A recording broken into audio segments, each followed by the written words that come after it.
Bueno, le damos la bienvenida a lo que es el espacio llamado Club de Paper. Estoy organizando en este momento WISE, que es el Safety. Somos un grupo de personas que habla sobre la seguridad de la inteligencia artificial. Vamos un poquito más al final. Lo que tenemos hoy es una presentación de Martín Santesteban, ¿correcto? Él es estudiante de computación, trabajando sobre temas de cuántica. ¿Sí? Para ser más correcto, voy a leer la presentación que había dado. Bien.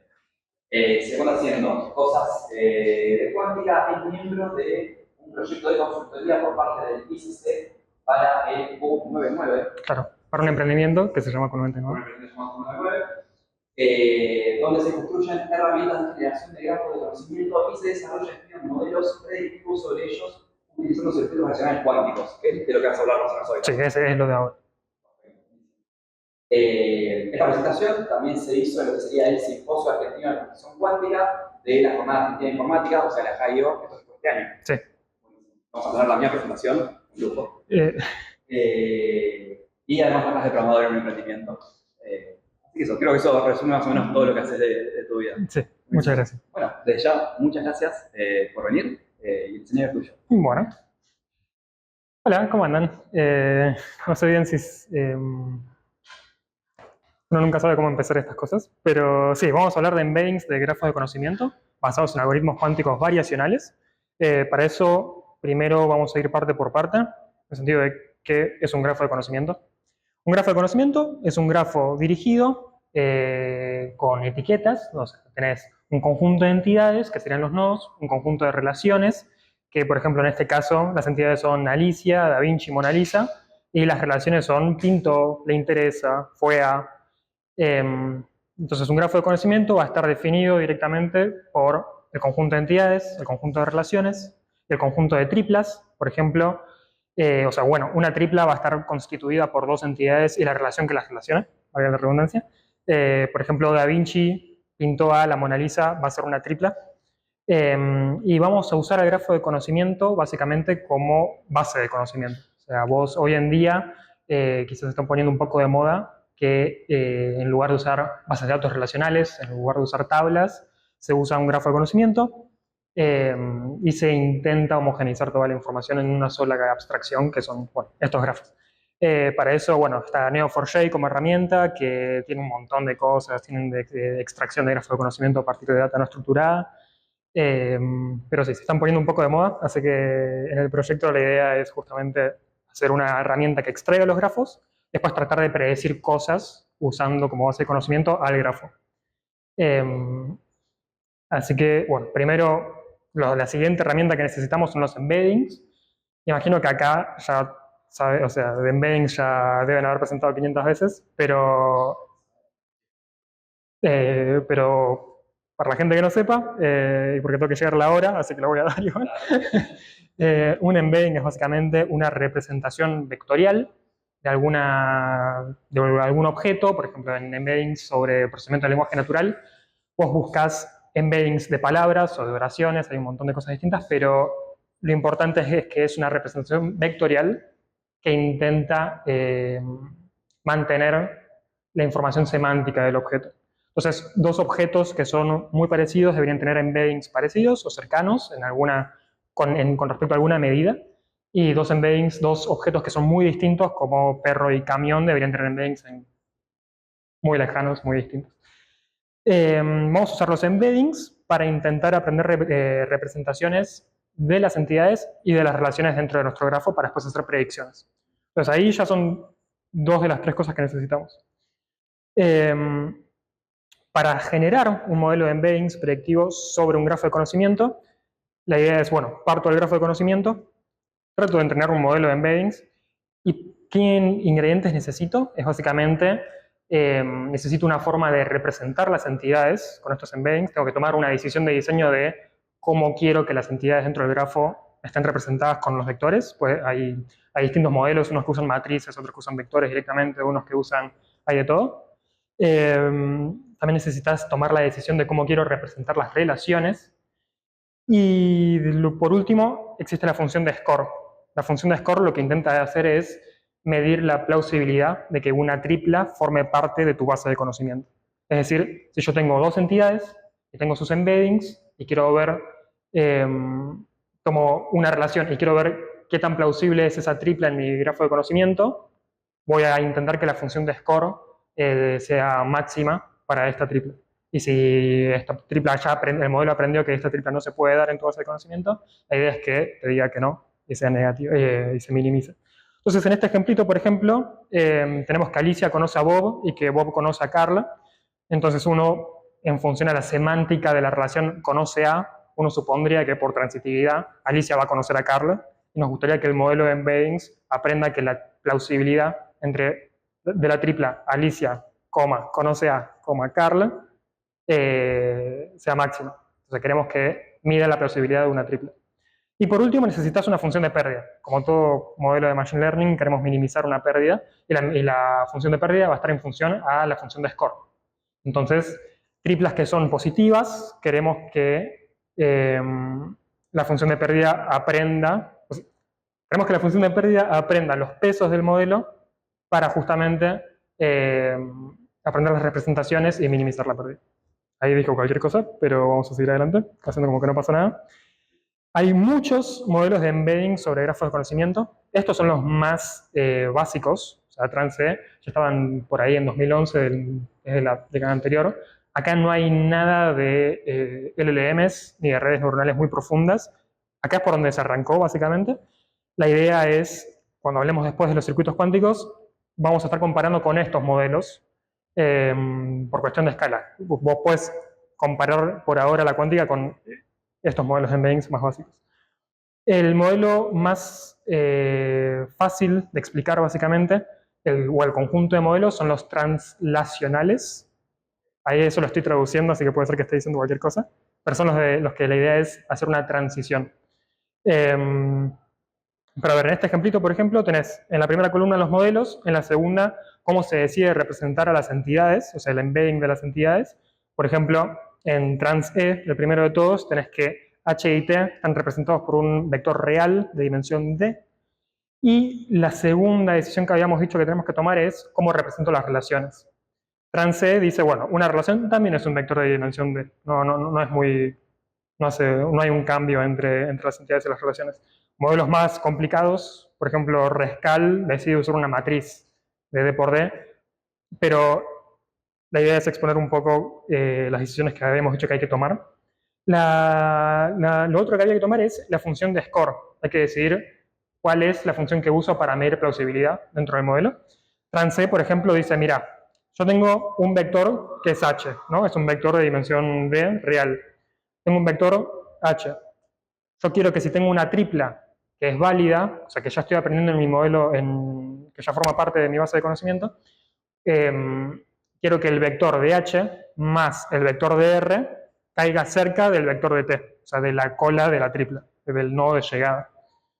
Entonces, eso era la siguiente diapositiva. La idea es, bueno, justamente hacer translaciones vectoriales dentro del espacio de dimensión D, de números reales. Trance es el modelo más básico de todos y por lo tanto le cuesta mucho modelar relaciones 1 a n, por ejemplo. Imagínense que yo tengo una entidad, tengo un nodo que está relacionado con la misma relación con muchos otros nodos. Por ejemplo, yo soy amigo de todos ustedes. El modelo se va a aprender un embedding para mí, se va a aprender un embedding para la relación, que va a ser un vector, pero H más R va a tener que ser parecido a todos los embeddings de ustedes. Y ustedes son cosas distintas, pero van a tener un embedding que va a sesgar al modelo a que el embedding de ustedes se acerque mucho. Entonces, si vos tuvieras una relación 1 a n, vas a forzar que objetos distintos tengan embeddings demasiado parecidos. Eso en realidad está bien, pero cuando empezás a molestar al modelo con otras relaciones, vas a empezar a desconfigurar todo, básicamente. Relaciones n a 1 le pasa lo mismo, la simetría tampoco la puede modelar, porque si H está relacionado con T mediante R, yo creo que después T esté relacionado con H, pero no es lo mismo H más R, que tiene que estar cerca de T, que T más R, que debería estar cerca de H. Así que, con estas limitaciones, el siguiente modelo es trans-R, que busca usar matrices en lugar de vectores para las relaciones. Entonces a cada vector, a cada transformación le asigna un espacio vectorial distinto, básicamente. Esto, bueno, sí, asigna en el mismo espacio vectorial, asigna distintas partes. Acá la matriz de la relación es de dimensión k por d, k va a ser otro hiperparámetro, se te va la complejidad, un poquito ya se vuelve cuadrática, pero tenés más expresividad, seguís sin poder expresar la simetría. El último modelo, que es el que a mí más me gusta, es el que, con el que más lo comparamos al modelo cuántico, es Rotate, que es igual a trance, nada más que hace rotaciones.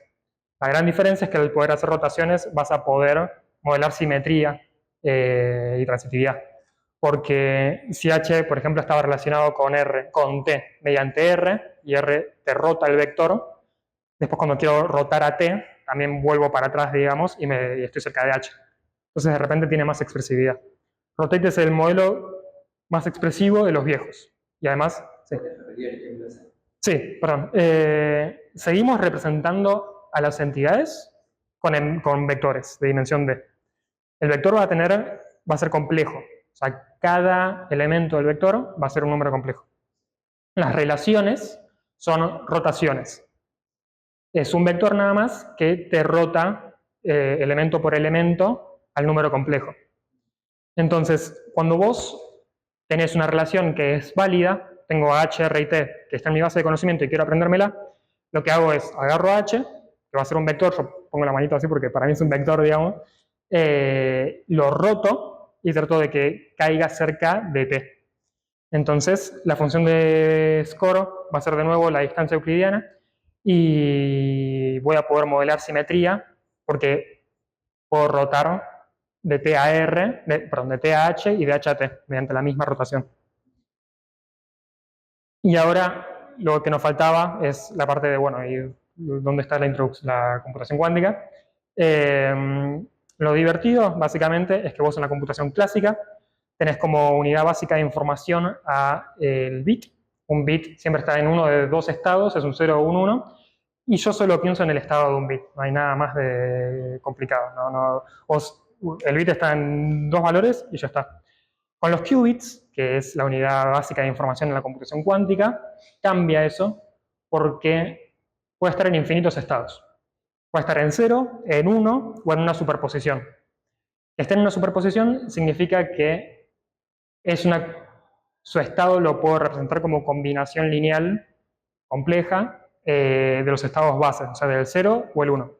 Ahora en la siguiente diapo lo vemos, pero para mí lo más importante de ahora es decir, a diferencia de los bits, un qubit puede estar en infinitos estados y una vez que lo mido, es una preocupación que no teníamos con los bits, una vez que lo mido, se colapsa, va a colapsar a 0 o a 1. Entonces, en los bits solo había un valor, uno de dos posibles valores. En los qubits puede estar en infinitos, puedo tener información infinita dentro de un solo qubit, pero al medirlo saco un bit de información nada más. Y bueno, yendo un poquito más en profundidad, ¿qué es un qubit? Como habíamos dicho, puede estar en superposición coherente de todos los estados computables. Y en nuestro caso, los estados que vamos a considerar como computables son el 0 y el 1. Y el estado, o sea, un estado de un qubit en superposición, es combinación lineal compleja del 0 y del 1. Entonces voy a decir, bueno, mi vector psi es igual a alfa por el 0 más beta por el 1, donde alfa y beta son números complejos, se llaman las amplitudes. ¿Qué son acá 0 y 1 y por qué está esta notación extraña? Esto se llama notación bracket. Esto es un ket, el ket de 0, que básicamente es solo para representar vectores. Acá este 0 es un vector de dimensión 2 que tiene un 1 en la primera posición. Es un 1 y un 0 abajo. El 1 es el 0 y el 1 abajo, nada más. ¿Pero por qué tenemos esta notación? Porque a medida que empezás a subir la cantidad de qubits que estás considerando en tu sistema físico, los estados base empiezan a crecer exponencialmente. Entonces, la forma rápida de tener la notación dice, bueno, al 0 que es el 1 y el 0, lo marco nada más con el 0 y el, ket, y el 1 lo mismo. Entonces, Nosotros habíamos dicho que el qubit puede estar en puede estar en infinitos estados a la vez, y por lo tanto puede tener información infinita, ¿no? Porque cada fase es un número complejo está representado por dos números reales, un número real puede tener información infinita, decimales infinitos, así que es muy cool esto, tenés un montón de información. El problema es que cuando vos lo medís y lo querés ver al qubit, se colapsa, y o se vuelve un 0 o se vuelve un 1. Esto pasa porque básicamente las implementaciones físicas de estas cosas son tan delicadas, son tan chiquititas.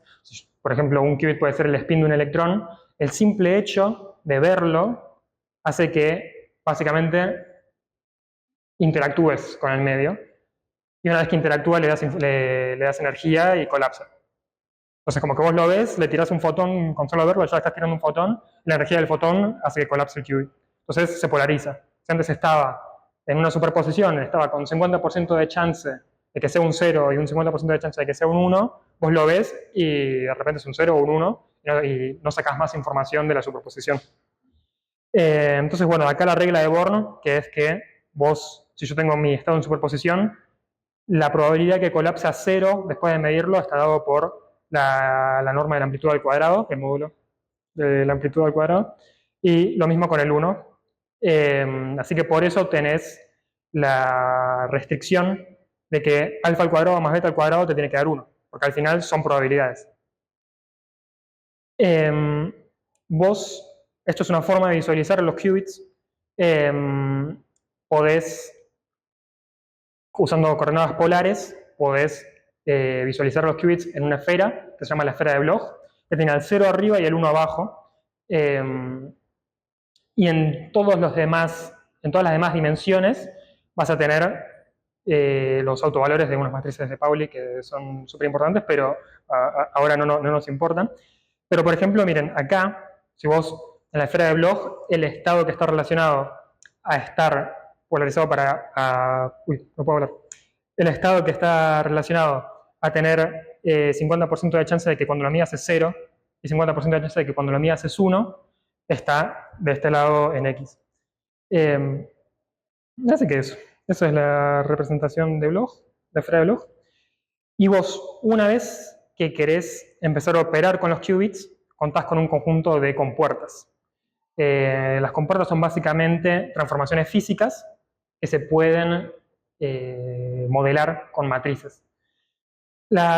Vos vamos a estar usando el paradigma de circuitos, es decir, me entra un conjunto de qubits y a cada qubit le voy a aplicar una transformación que va a estar dada, o sea, la notación es, digamos, un cuadradito con la matriz adentro, pero en realidad lo que significa es la matriz. Así que si tenés la compuerta de la identidad, por ejemplo, que no te cambia el estado del qubit, o sea, al 0 lo manda al 0, al 1 lo manda al 1, y si tenés una superposición, si tenés alfa de 0 más beta por 1, aplicarle la identidad a eso no hace nada, porque tenías alfa al cuadrado de chances de ser un 0 cuando lo midas y beta al cuadrado de chances de que seas un 1 cuando lo midas, pero si apliqué la identidad no pasa nada. Una más interesante es la NOT gate, que es el X. El X manda al 0 al 1 y al 1 al 0. Entonces en la esfera de Bloch, al estado que es de la base computacional el 0, si le aplico el NOT, es una rotación en la esfera de Bloch de 180 grados en X. Y bueno, al 0 me lo manda al 1 y al 1 me lo manda al 0. Y de nuevo, y la superposición, o sea, alfa de 0 más beta de 1, me lo termina dando, o sea, aplicar X me termina dando beta de 0 más alfa por 1, porque ahí está vuelta las probabilidades. Y después tenés compuertas que también son súper divertidas. La más importante, o por lo menos una muy importante, es la de Hadamard. La de Hadamard es la que te lleva a un qubit, cualquiera, el 0 o el 1, te lo lleva a un estado que se llama el estado moneda, que es el que tiene 50% de chances de que cuando la mía sea 0 y 50% de chances de que cuando la mía sea 1. Otras compuertas que en realidad son las más importantes para lo que vamos a estar viendo son estas rotaciones que son parametrizadas, que directamente son rotaciones en la esfera de Bloch. O sea, yo tengo a RD. Se desconectó. ¿Cómo que se desconectó? ¿Qué hice? ¿Está compartiendo pantalla? ¿Qué? La consulta mientras tanto. Sí. ¿Cómo es que se aplica las operaciones sobre el qubit? No, eso es lo peor que me podías preguntar. La implementación física de un qubit, o sea, ahí estás hablando de física ya, porque los qubits tienen un montón de implementaciones distintas. Puede ser el spin de un electrón. Hace mucho con gases. Bueno, son láser. Claro. Hay cosas con láseres, hay cosas con ondas, hay un montón de cosas. No tengo la más pálida idea. La respuesta es... Tiran señales con láseres al Claro. qubit. Y van rotando. Claro.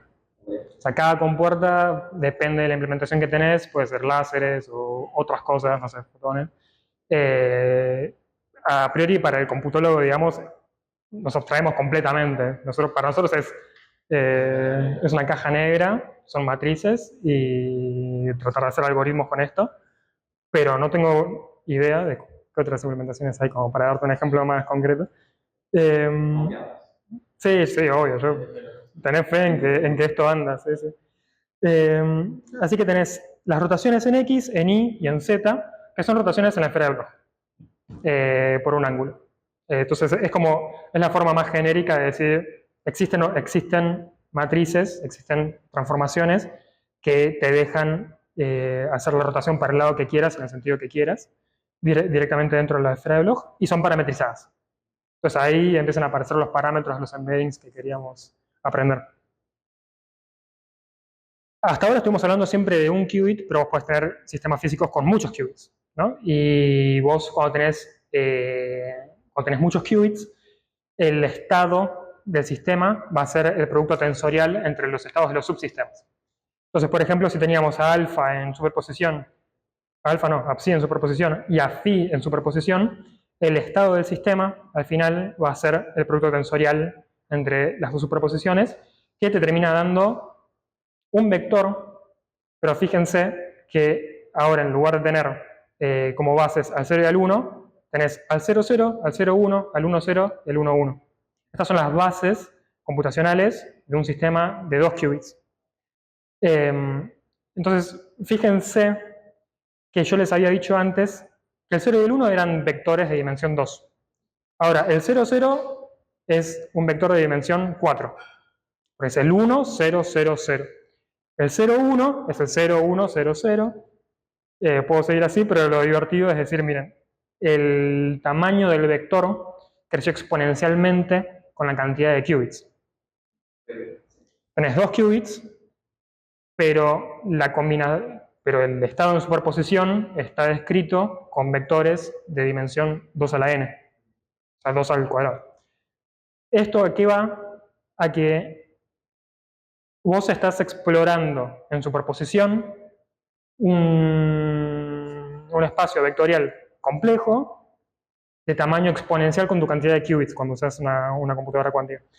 Y esto es lo que hace tan difícil simular a computadoras cuánticas. O sea, todo lo que hablábamos antes, las transformaciones y medir y que colapse un qubit, son cosas súper simulables, ¿no? O sea, una transformación es una matriz, un producto tensorial es algo que puede tranquilamente calcular una computadora, y simular una medición es un random Python, así que no es que el problema sea simularlas, o sea, simular las operaciones en sí, por más que, o sea, existe la idea, no. Es verdad que una computadora clásica no es azarosa verdaderamente, porque todo algoritmo, o sea, tenés un algoritmo para producir cualquier número random, pero ya está muy desarrollado todo eso. Ya anda muy bien. Entonces una compu cuántica sí tiene azar de verdad, pero lo difícil es que a medida que vas considerando más qubits, los vectores crecen exponencialmente y las matrices también crecen exponencialmente, porque una matriz es de 2 a la n por 2 a la n. O sea, son gigantes, son complejas y de cuadradas de tamaño exponencial. Entonces, más qubits se hace cada vez más difícil de simular. Y ahora, una de las compuertas más importantes es la compuerta son las compuertas controladas, en ellas el control not.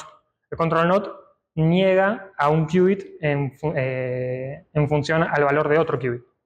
¿Ok? Entonces, en circuitos lo anotas así. Si Q0 es 0, por ejemplo, no se niega a Q1, perdón, en esta notación estás diciendo que o sea, este cable, digamos, cuántico es, como yo les decía, es algo que te crees. Puede ser tiempo, puede ser un cablecito, puede ser un medio. Yo no tengo la más pálida idea de qué es. Para mí es como el equivalente a un cablecito en un circuito de Orga 1, lógico. Pero lo importante es que Q0 controla si se niega o no a Q1.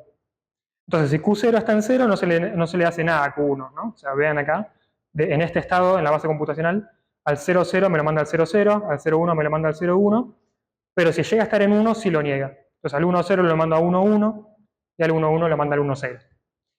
¿Por qué es importante cuando yo digo esta transformación lo que hace es negar de forma controlada? Solo ejemplificamos en la base computacional, es porque justamente si el sistema está en superposición, está en combinación lineal de la base computacional, así que todas las operaciones, digamos, por asociatividad, las terminas considerando. No sé si se entendió eso, pero voy a hacer como que sí, voy a seguir hablando. Bueno, la matriz del control NOT, fíjense acá como les decía, ahora que es una transformación que considera 2 qubits, la matriz de repente tiene tamaño 2 a la n por 2 a la n, de 4 por 4. Antes era de 2 por 2. Pero no sé cómo, no sé qué hago. No está pasando el problema que empezaba a mí. Ah, Sony 34. Buenísimo. Estoy yendo lentísimo. Si no, lo que puedo hacer es pasarte a vos y la demo. ¿Qué? Y la ven ahí. Que es una hora, se supone. Esto. ¿Hasta 4 y 10? Bueno, le voy a meter porque estoy yendo lentísimo.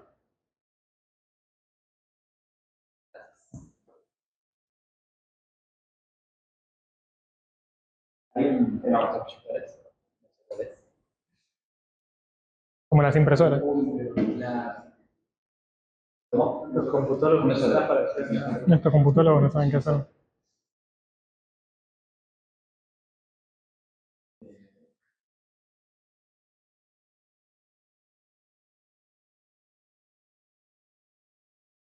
Buenísimo. Vamos mucho más rápido. Lo importante del control NOT es que te deja generar entrelazamiento, que es otra cosa súper cool de la computación cuántica. ¿Qué es el entrelazamiento? Es cuando los dos qubits están súper correlacionados. En el sentido de que, fíjense en este circuito, lo que estamos haciendo es, me olvidé de decirlo, siempre cuando vemos estos circuitos arrancamos con el 0. El Q0 y Q1 están en 0. No es un qubit cualquiera. Al 0 le aplicamos la de Hadamard y la compuerta de Hadamard y termina estando en el estado moneda. Y la mitad de las veces, entonces, aplica el control NOT y la otra mitad no la aplica. Entonces te termina quedando este estado, que es 1 sobre raíz de 2 del 0, 0 más el 1, 1.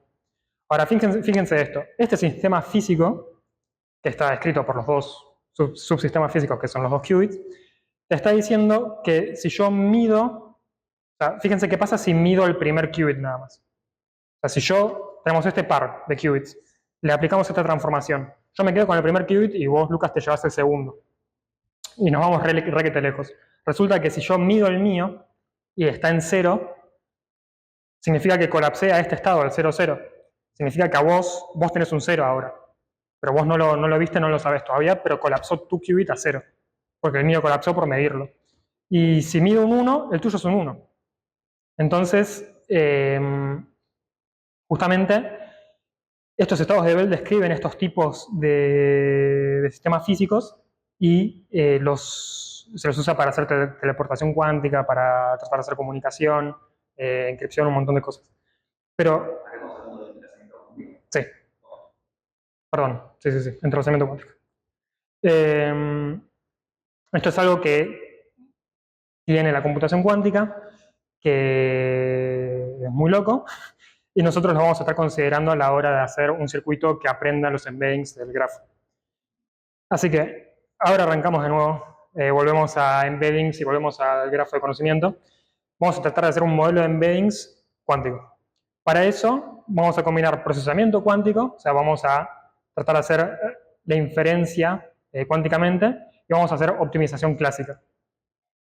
Entonces, para las entidades vamos a aprender nuestras representaciones va a ser un estado en el espacio de Hilbert de de n qubits. O sea, vamos a estar considerando un circuito de n qubits y que su estado va a estar descrito por un estado en el espacio de Hilbert. La idea entonces es mapear entidades a vectores en el espacio de Hilbert de dimensión 2 a la n, y ahí arranca la decisión que teníamos que tomar, que es saber cómo representar entidades y relaciones. Ok, bueno, sí. Lo que vamos a hacer es, para nuestro conjunto de entidades en el grafo de conocimiento, vamos a tener un vector. Este vector, como les decía, es un estado en el espacio de Hilbert. Este vector va a estar dado por aplicarle a los n qubits que arrancan en 0 una transformación que es el Hadamard de n qubits. Esto me hace una superposición uniforme de n qubits de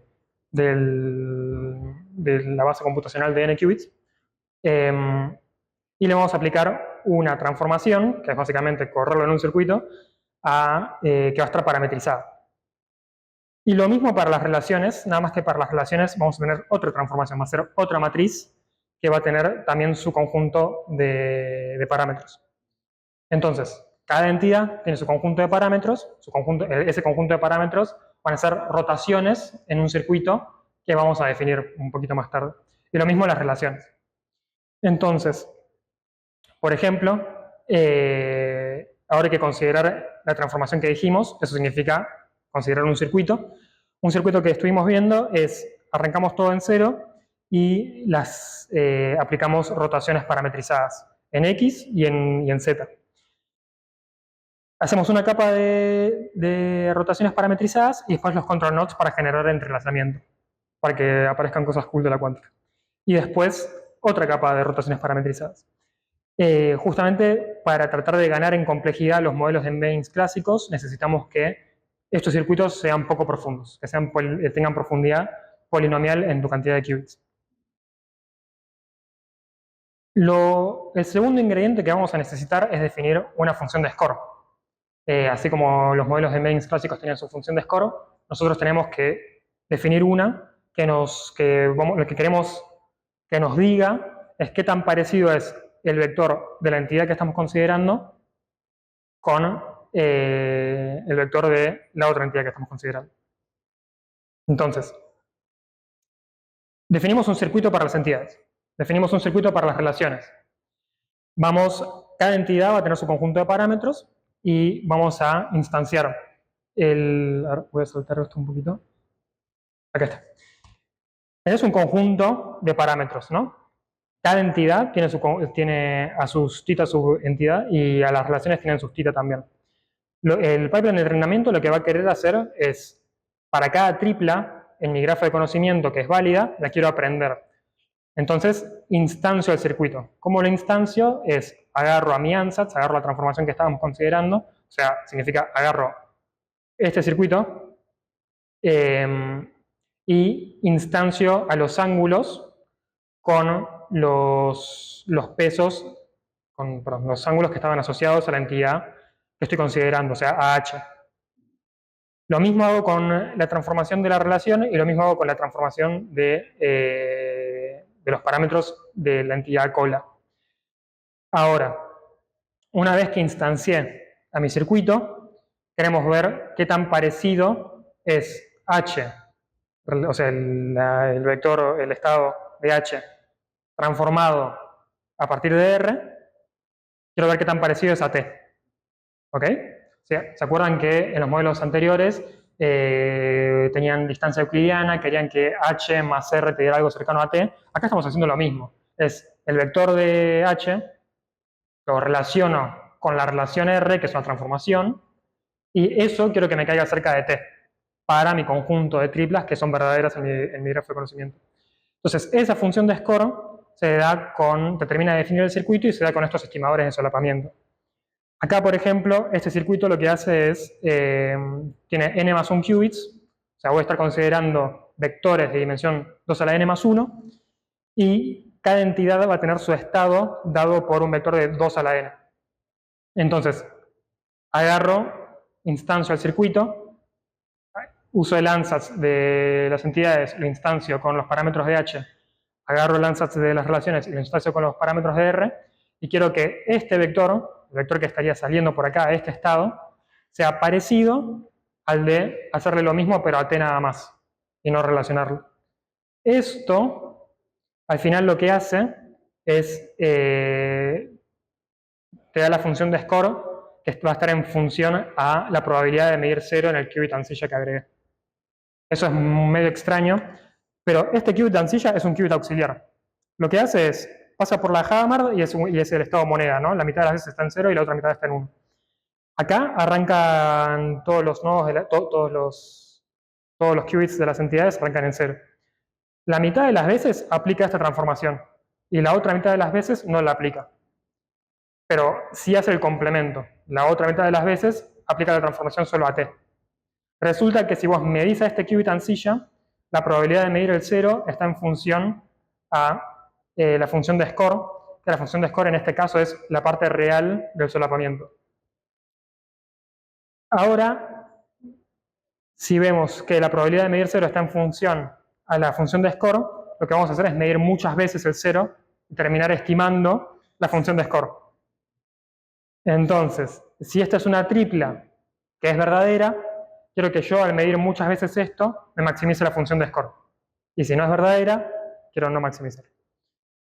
Esa es una arquitectura. Otra es usar el swap test, que básicamente dice la función de score es el solapamiento directamente, y medir el qubit ancilla también está en función de la función de score. El problema acá es que estás considerando 2 a la n más 1 qubits, es imposible de simular.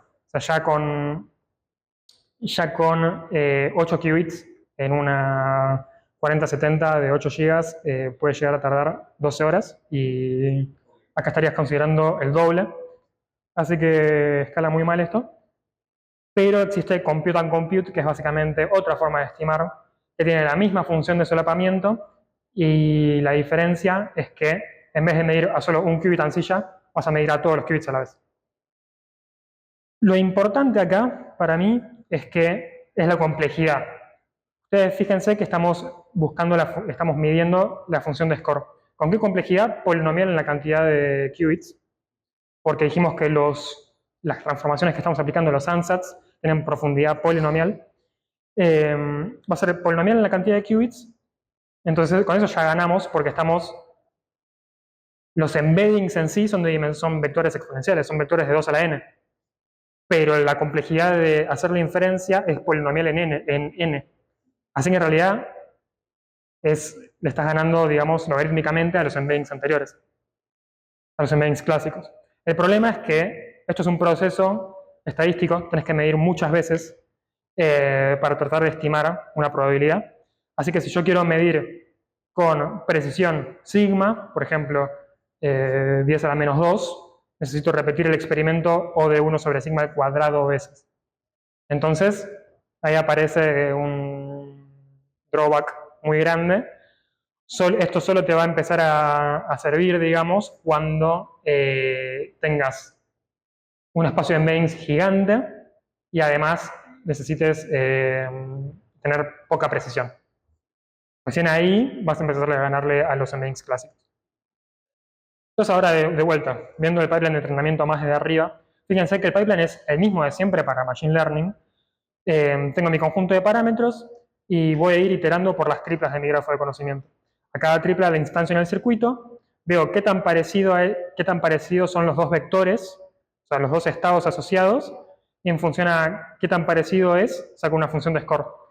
Y con esa función de score minimizo una función de pérdida. Y las funciones de pérdida son las mismas que antes, son mean square error, margin ranking loss, son las mismas de siempre de Machine Learning. El único problema es que un grafo de conocimiento solo tiene instancias válidas. No tenés, en un grafo no podés, si H y T no están relacionados, no puedes decir que en la realidad no están relacionados, pues no haber observado esa relación. O sea, si yo soy amigo de Lucas y Lucas es amigo de Pablo, el grafo va a tener los 3 nodos con las 2 relaciones, pero no hay forma de decir si yo soy amigo de Pablo o no. Significa que no lo observé, no sé si no está. Así que se hace negative sampling, que es básicamente corromper triplas que son verdaderas y sesgar al modelo a que aprenda que no son verdaderas. ¿Se entiende? O sea, agarro un conjunto que yo daba por válido y lo rompo. Ahora, lo último es la expresividad del modelo. ¿Se acuerdan que yo les había dicho que los modelos clásicos, solo rotate, podía expresar todos los tipos de relaciones distintos? O sea, teníamos la simetría, que se lo acuerdan de álgebra 1, es si H está relacionado con T mediante una relación, entonces la vuelta también vale. La antisimetría también la puedes aprender con estos modelos. O sea, al final se reduce a que si una relación es simétrica, vas a estar sesgando a que la transformación para la relación tiene que dar la identidad, ser el producto, que es básicamente decir que es simétrica. Pero después la antisimetría te fuerza a que no sea simétrica. Después tenés la inversión y la composición, que básicamente también las puedes aprender. Y vas a estar básicamente ganándole no, pero vas a estar teniendo la misma expresividad que rotate en este sentido, que era el más expresable de todos.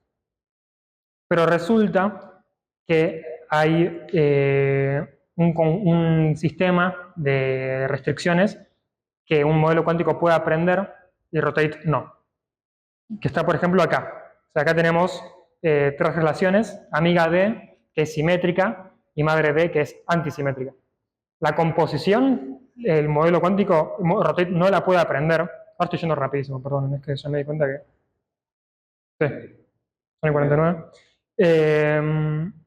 Lo importante acá es que rotate no puede aprender a este modelo, a este sistema de restricciones, no puede aprender la composición de dos relaciones donde una es simétrica y la otra es antisimétrica, y eso se debe básicamente a la asociatividad de su función de score. Pero sin embargo, el modelo cuántico sí puede, y eso es porque hacer las transformaciones no conmutan. Eso es algo que nos interesa para mantener las restricciones. Y ahora sí, un poco de resultados más experimentales. Agarramos a un dataset que se llama Kinships, que es uno que se usa mucho en la bibliografía. Es uno de los datasets tirando de chicos a medianos. Tiene 104 entidades, 25 relaciones y un conjunto de triplas son 10.000 triplas, pero se sacaron 10% para testeo, 10% para evaluación, pero son más o menos 10.000 triplas. Y lo que queríamos hacer, la predicción que queremos realizar es tail prediction. Eso significa, tengo un H y tengo un R y quiero ver si el modelo me puede predecir cuál es el T más plausible. O sea, cuál es el nodo de llegada más plausible dentro del grafo de conocimiento. Entonces, por ejemplo, acá, dado si Ana es esposa de Carlos, yo quiero darle al modelo Ana es esposa de, y quiero ver qué me predice, y tiene que ser Carlos. Esa es la idea. Para eso vamos a usar una métrica que se llama hits at K, que básicamente retorna 1 si la tripla que predeciste es la verdadera. Si está dentro de las K mejores predicciones. Entonces, hits at 1 sería predecir a la primera bien, hits at 3 sería predecir a la que está bien dentro de las 3 mejores predicciones, y así va siendo cada vez más laxo con la predicción. Dentro de Kinships, el rendimiento fue básicamente compute and compute está bastante bien parado con respecto a los demás modelos. Para hits at 1, sin embargo, rotate gana, y es algo que justamente en este dataset probamos un montón. Rotate siempre es más o menos el mejor, ni siquiera en otros datasets, obviamente otros modelos están más sesgados, o más sesgados no, pero lo aprenden mejor. Nos pasó, por ejemplo, en un dataset súper ralo, con muy pocas relaciones, donde cada entidad tenía en promedio 2 o menos triplas salientes. Nos pasó, por ejemplo, que TransH aprendía bestialmente, digamos, como que ya a las relaciones se las aprendía muy rápido, pero bueno, no importa. Acá lo importante es que en este dataset rotate le anda genial, hits at 1 está en 0,6, y compute and compute, que es básicamente el que habíamos dicho, como no, justo. Estimar la función de score de esta forma y usando el ansatz que había mostrado antes, usando este ansatz, que es bastante tranqui, hay ansatz mucho más complicados, y el mejor rendimiento que sacamos fue este, que le compita a Toro Rotate para Hitsat 1. Lo malo de estos modelos es que hay infinitos hiperparámetros, pero infinitos mal. Primero porque tenés que elegir dos ansatz, uno para las entidades y otro para las relaciones. Ansatz es la arquitectura del circuito, perdón, no sé si. Tenés que elegir el circuito. Si el circuito está muy parametrizado y le das la opción de que trate de acercarse a cualquier transformación, te encontrás con barra en platós y el modelo no aprende. Y eso nos pasó tipo, gran parte del proyecto, estuvimos un montón de tiempo con que el modelo no aprendía, justamente porque aprende extremadamente lento. O sea, un barra en plató, imagino que... Sí, un barra en plató. Sí, un barra en plató. ¿No? Es cuando vos querés optimizar la función de pérdida, vos querés siempre llegar a un mínimo local, ¿no? Entonces vos lo que más te gustaría es optimizar tus parámetros usando descenso por el gradiente e ir caminando siempre a un mínimo local y quedarte en un punto en el que minimizaste la función de pérdida. Es una heurística, vos no sabés si tu mínimo local es el mínimo global, pero haces lo mejor que podés. Un barra en plató es que tu función de pérdida, la superficie, es plano. Es una estepa, no aprendes nada. O sea, el modelo pobre no sabe para dónde caminar, digamos, y no llega nunca a minimizar la función de pérdida. Claro, nunca llega, sí, es infinitamente plano. Así que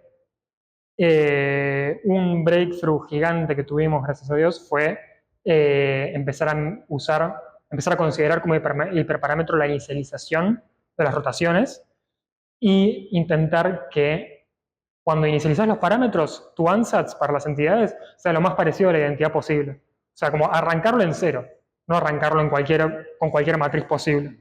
Una vez que haces eso, ahí el modelo empieza a aprender, empezamos a tener mucho mejor rendimiento y ahí empezamos a indagar en otros papers que hablan de ansatz que, por ejemplo, lo que les dije recién de la inicialización es todas las rotaciones arrancan en cero o cerca de cero, así no hace nada del circuito. A la primera, después con gradient descent iteras. Pero hay otros papers que dicen, mira, ahí estás arrancando siempre el entrenamiento desde un solo punto. Está bien que querés que la transformación se parezca lo más posible a la identidad, pero no está bueno sesgar el modelo ya de entrada. Así que otras opciones son usar un ansatz de bloques, que es básicamente inicializar el modelo con cualquier parámetro, pero la otra mitad de los parámetros son las rotaciones negadas, y haces que el ansatz sea simétrico. Entonces arrancas desde cualquier punto, pero en principio es parecido a la identidad. Entonces, bueno, la verdad que usar la inicialización así fue buenísimo, empezó a aprender algo, empezó a tener funciones de pérdida mucho más lindas, el aprendizaje en el conjunto de evaluación tenía sentido, se veía a uno le encanta ver la curvita. Lo que está diciendo de los hiperparámetros es que tenés infinitos hiperparámetros. Tenés los ansatz, que ya son infinitos y es un problemón. Tenés la cantidad de qubits que querés considerar, la función de pérdida, la función de score, ¿no? Porque tenés un montón de formas distintas de la función de score. Eso es lo mismo, o sea, eso es equivalente a los modelos clásicos, nada más que en este caso, al estar como la función de score lo considera forma parte de la arquitectura del circuito, tenés infinitas formas de estimarlo y de simularlo. Otra cosa es el early stopper, la paciencia, la frecuencia, hay un montón de cosas que considerar. También el negative sampling, yo cuando agarro una tripla, la corrompo una vez y la prendo una vez, o corrompo 30 veces la misma tripla y lo sesgo mucho el modelo. Entonces la verdad que hacer grid search en esto o hacer hiperparameter optimization es un garrón. Pero bueno, esos son los resultados por ahora. Ignoren este título, quedó feo, quedó desactualizado. Este diamantito abajo es básicamente comparar a las predicciones tirando una moneda. Entonces la mitad de las veces te digo que sí, la mitad de las veces te digo que no. Y es como el baseline para decir, bueno, si estás aprendiendo, o sea, si te gana el modelo al hacer azaroso completamente. Y bueno, por suerte son todos arriba de la curva. Hubo un momento en el que Rescal, que es el violetita, no, es el azul oscuro, estaba por debajo, en todo del random baseline, completamente. Entonces como que Ahí hubo que iterar también de nuevo. Pero eso es todo. Muchas gracias. Perdón por pasarme de tiempo. ¿Cuánto tiempo fue? Excelente, no lo puedo creer. Faltan 2 toques. Bueno, espacio publicitario. Espacio publicitario. Hay una conferencia, 25-26 de noviembre, 25, conferencia de funciones cuánticas. Ahí va a estar mis directores, que son Gustavo Martín Bosic y Guido Belomo. Guido creo que está en la reunión por algún lado, creo que lo vi entrar. Pero ahí vamos también a estar, bueno, yo tengo que dar una charlita y va a estar Patricio Bruno, que él hizo la tesis también con Guido y con Martín. Él la hizo de teleportación cuántica y estudió el ruido dentro de la teleportación y está buenísimo. Mucho más, los gráficos son mucho más facheros que los míos, así que tengo que mejorar gráficos. Pero eso es todo. A ustedes. Ya que estamos nombrando gente de cuántica. Sí. Si uno quiere aprender cosas de cuántica acá en la facu, A mí, yo siempre que, sí, o sea, si lo que yo haría es ir a tocar la puerta a la oficina 2107, sí. en la que están mis 2 directores, me van a matar por decir esto, porque ya están tapados de laburo. Pero sí, también está obviamente el QUIC, que es el grupo del ICC de cuántica, que se juntan, ahora se están juntando los viernes a las 11 de la mañana, me parece, a hablar justamente de estas cosas. Ahí está Ariel Vendersky, Santiago Figueira, Santiago Cifuentes, un montón de gente del ICC. Todos súper abiertos, súper amables, saben una barbaridad, obviamente. Así que si tienen ganas de adentrarse, sí, mandar un mail al Quick.